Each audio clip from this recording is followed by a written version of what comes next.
આ ભાઈ કે અમે એક દીવો કરીએ ને 2 માતા પૂજીએ. આ ભાઈ કે ભાઈ મેં કીધું નિવેદ એક ઘરે કરો છો કે 2 ઘરે? તો કે એની રીતે કરે ને અમે અમારી રીતે કરીએ.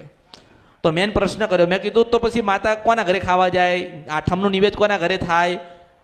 તો કે 2 ઘરે જાય. તો મેં એને કીધું કે માં છે કે ભિખારણ? માગવા કોને જવું પડે? માગવા કોણ જાય?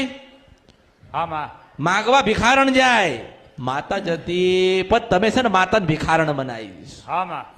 અમારી ભૂલ કહેવાય. તો કે નહીં, તારી ઉંમર કેટલી થઈ? ઉંમર કેટલી થઈ?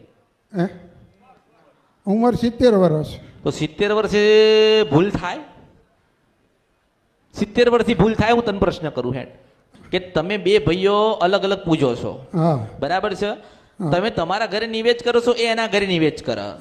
આઠમનો સમય થયો, તું પણ રાત્રે 8 વાગે નિવેદ કરવા બેઠ્યો, તારો ભાઈ પણ રાત્રે 8 વાગે નિવેદ કરવા બેઠ્યો. ભાઈઓ 2 અલગ છો, એક જ માના છો, માતા એક જ છે. તો માતા તારા ઘરે તારું નિવેદ લેવા આવશે કે તારા ભાઈના ઘરે નિવેદ ખાવા જાય? તો હવેથી ભેગા નિવેદ કરશું.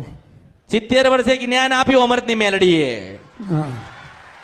એટલે આ ભૂલ છે. ભાઈઓના ભાગલા હોય, મિલકતના ભાગલા હોય, હોનાના હોય, ચાંદીના હોય, રૂપાના હોય, જમીન અને જાયદાદના હોય, મારી ખોડિયાના ના હોય. બેટા મને સાંભળીને જા. 70 વર્ષે માણસ ભૂલો પડ્યો. કેટલા? 70 વર્ષે માણસ ભૂલો પડ્યો. આજે તમને દુઃખ થયું ને, દુઃખ પડ્યું ને તમારા ઘરમાં, આજે તમારા જીવનમાં દુઃખ આવ્યું ને, વિઘ્ન આવ્યું ને, એનું કારણ એક જ છે કે દુઃખ આવ્યું તો આજે સમજણ આવી. તમે એમ કહો છો કે માં તું અમારી થઈને રહેજે, પેલા ભાઈ કે અમારી થઈને રહેજે. માં કોની થઈને રહે?